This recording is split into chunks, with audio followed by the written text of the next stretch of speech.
Assalamualaikum. Today we will discuss about causes, effects and control of salinity in Pakistan. Salinity basically अगर salt जो है वो ज़्यादा हो जाए, सॉल्ट की कंसनट्रेशन, तो उसको कहा जाता है। और सॉइल के अंदर अगर सैलिनिटी जो है वो सॉल्ट की अमाउंट ज़्यादा हो जाए तो उसको कहा जाता है सलाइन सॉइल। तो इसके जो सॉइल होती है जिसके अंदर सैलिनिटी हो जाती है, उसके प्लांट्स के ऊपर बहुत ज़्यादा एडवर्स किस्म के इफ़ेक्ट्स होते हैं। उसके सिम्टम्स होती हैं कि प्लांट की ग्रोथ जो होती है वो रुक जाती है, बहुत ही एबनॉर्मल किस्म की प्लांट की ग्रोथ होती है। प्लांट्स जो है वो बहुत ज़्यादा small with few number of leaves होते हैं। इसके अलावा कुछ प्लांट्स का जो कलर होता है वो नॉर्मल ग्रीन की जगह पे डार्कर ग्रीन तरह का हो जाता है। Means colour, growth, number of leaves, सारी चीज़ों पे इफेक्ट्स पड़ता है। नेक्स्ट आता है सॉल्ट इफेक्टेड और थर सॉइल्स। ऐसी सॉइल जिसके अंदर सॉल्ट की कंसंट्रेशन बहुत ज़्यादा हाई होती है उसको सॉल्ट इफेक्टेड या फिर थर सॉइल कहा जाता है। और जो सॉल्ट इफेक्टेड सॉइल्स होती हैं इसके अंदर और भी टर्म्स यूज होती है, जैसे कि saline sodic soil. Saline soil जो होती है वो डिफरेंट रीजन्स के अंदर प्रेजेंट होती है, जैसे एरिड, सेमी एरिड, इसके अलावा ह्यूमिड, सब ह्यूमिड रीजन, इन सब के अंदर सैलिनिटी सॉइल जो है या सलाइन सॉइल जो है प्रेजेंट हो सकती है। सॉइल जो होती है जो सॉल्ट इफेक्टेड होती है उसके अंदर डिफरेंट कंपोनेंट्स की हाई कंसंट्रेशन प्रेजेंट हो सकती है, जैसे carbonates, bicarbonate, sodium, calcium, potassium. Salinity के डिफरेंट कॉजेज पाकिस्तान के अंदर हो सकते हैं, जैसे कि poor leaching of salts, main salts की जो ड्रेनेज होती है या फिर उनका जो होता है वो उनकी जो मूवमेंट होती है वो बहुत ही एबनॉर्मल तरीके से होती है, कंप्लीट अच्छे तरीके से नहीं होती। इरिगेशन वाटर की वजह से सैलिनिटी हो सकती है, इसके अलावा ग्राउंड वाटर की वजह से हो सकती है, और भी बहुत से फैक्टर्स हैं जो कि सैलिनिटी कॉज कर सकते हैं। सॉल्ट्स का जो ओरिजिनल सोर्स होता है वो डिफरेंट रॉक्स और मिनरल्स होते हैं। जब रॉक्स और मिनरल्स की वेदरिंग होती है तो बहुत सा सॉल्ट जो है वो सोल्यूशन के साथ जो है वहाँ पर प्रेजेंट होता है।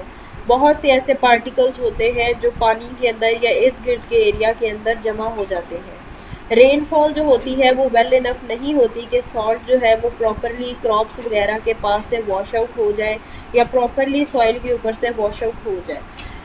तो इस वजह से सॉइल की कंसंट्रेशन, सॉल्ट की जो कंसंट्रेशन होती है वो सॉइल के अंदर बहुत ज़्यादा हाई हो जाती है, ग्राउंड वाटर में बहुत ज़्यादा हाई हो जाती है, और ये सारी चीज़ें सैलिनिटी का कॉज बनती है। नेक्स्ट आता है इरिगेशन ऑफ वाटर। पाकिस्तान के अंदर जो इरिगेशन वाटर है या फिर जो रिवर्स का वाटर है उसके अंदर सॉल्ट की कंसंट्रेशन बहुत ज़्यादा हाई नहीं होती, लेकिन फिर भी इतनी होती है कि वो सॉइल के अंदर सैलिनिटी जो है वो कॉज कर दे। इसके अलावा ड्रेनेज सिस्टम जो है वो बहुत ज़्यादा अच्छा नहीं होता, जिसकी वजह से थोड़े थोड़े सॉल्ट इकट्ठे होते होते बहुत ज़्यादा प्रॉब्लमेटिक हो जाते हैं। इसके अलावा अगर इरिगेशन जो है वो प्रॉपर तरीके से ना हो, बहुत ही अनइक्वल वे में हो, तो उससे भी सैलिनिटी जो है वो सैलिनिटी रिजल्टेंट होती है। ग्राउंड वाटर जो है वो भी सैलिनिटी का बायस बनता है। इसके अलावा बहुत से और फैक्टर्स हैं जिनकी वजह से सैलिनिटी हो जाती है, जैसे कि flood water, inland saline flats जो कि इंटरनल साइड पे प्रेजेंट होते हैं, marine deposit, salt loving vegetation, sewage water, sea water intrusions, mean के डिफरेंट सोर्स ऑफ वाटर जो है वो सैलिनिटी कॉज करता है। नेक्स्ट आता है कि जो सॉल्ट इफेक्टेड सॉइल्स होती हैं उनका प्लांट की ग्रोथ पे क्या असर है। तो सबसे पहले आता है ऑस्मोटिक इफेक्ट। जब सलाइन या सैलिनिटी जो है वो बहुत ज़्यादा इंक्रीज हो जाती है तो उसकी वजह से प्लांट्स को वाटर जो है वो बहुत कम अवेलेबल होता है, क्योंकि जो सॉल्ट्स है वो वाटर की जगह भी ले लेते हैं, तो वाटर की अमाउंट जो है वो क्रॉप्स के अंदर बहुत ज़्यादा रिड्यूस हो जाती है, जिसकी वजह से ऑस्मोटिक प्रेशर बहुत ज़्यादा हाई हो जाता है। प्लांट को बहुत ज़्यादा एनर्जी चाहिए होती है कि वो सलाइन सॉइल के अंदर से वाटर को एब्जॉर्ब कर सके। हेलोफाइट्स ऐसी स्पीशीज़ हैं जो कि ऐसी सॉइल्स के अंदर अडेप्टेड होती हैं और सर्वाइव कर जाती हैं। सॉल्ट्स की या फिर सैलिनिटी की वजह से बहुत से ऐसे आइंस होते हैं स्पेसिफिक तरह के, जो कि उनकी इंटेक बहुत ज़्यादा हो जाती है प्लांट्स के अंदर, और जो बाकी आइंस होते हैं उनकी प्लांट्स के अंदर अवेबिलिटी जो है वो कम हो जाती है। इस वजह से बहुत से टॉक्सिक साल्ट जो होते हैं, जैसे कि सोडियम क्लोराइड और बोरोन, जो कि वैसे इंपॉर्टेंट आइंस हैं, लेकिन फिर ये इतनी ज़्यादा हाई क्वांटिटी में इकट्ठे हो जाते हैं कि इनकी जो क्वांटिटी होती है वो टॉक्सिसिटी प्लांट्स के अंदर प्रोड्यूस करने लग जाती है। देन नेक्स्ट फैक्टर आता है salt tolerance of crops.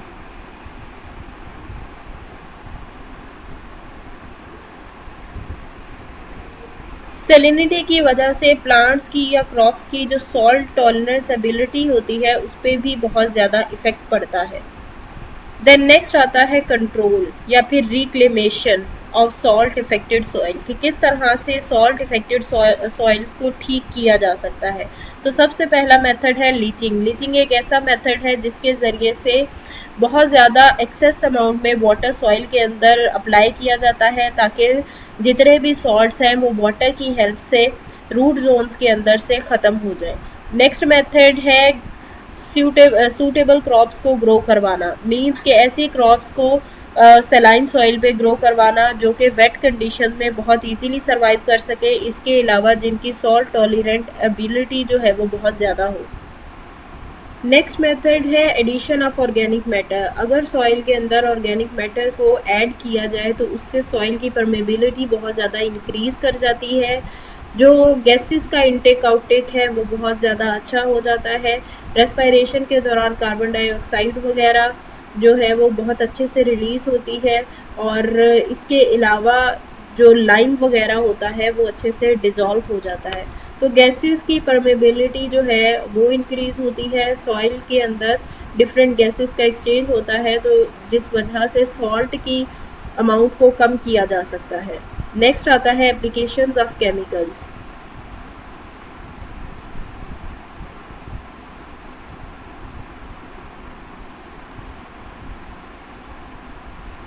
Soil के अंदर अगर डिफरेंट केमिकल्स को ऐड किया जाए तो जैसे कि gypsum, sulphur, sulphuric acid, hydrochloric acid, इनको अगर ऐड किया जाए सलाइन सॉइल के अंदर तो ये उस सॉइल की पीएच को मेंटेन कर देते हैं, सॉइल के अंदर बहुत सी टॉक्सिसिटी जो होती है उसको रिड्यूस कर देते हैं, और इसके अलावा सॉइल के अंदर जो सोडियम वगैरह होता है जो बहुत ज़्यादा हाई कंसनट्रेशन में होता है उसको रिप्लेस करके जो सॉल्ट्स जो कि ऐसे कंपोनेंट्स को ऐड कर देते हैं जो कि उसके प्लांट के लिए बेनिफिशियल हो। डिफरेंट तरीके से सलाइन सॉइल्स के इफ़ेक्ट्स को ख़त्म किया जा सकता है, जैसे कि ऐसी क्रॉप्स को सिलेक्ट किया जाए जो कि जिनकी सॉल्ट टॉलरेंस एबिलिटी जो है वो बहुत ज़्यादा हाई हो। इरिगेशन प्रैक्टिसेस को बहुत अच्छे से देखा जाए, जो कि जिस सॉइल के अंदर बहुत ज़्यादा सॉल्ट प्रेजेंट हो वहाँ पर बहुत ज़्यादा वाटर अप्लाई किया जाए ताकि एक्सेस अमाउंट ऑफ सॉइल जो है वो ख़त्म हो जाए।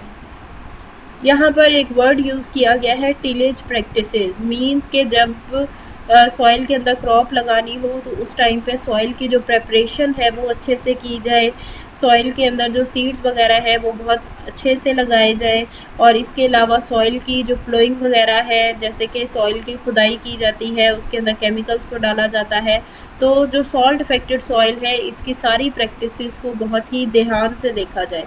तो ये सारे के सारे हैं मैनेजमेंट प्रोसेसेस के किस तरह से कंट्रोल किया जाता है सॉल्ट इफेक्टेड सॉइल्स को।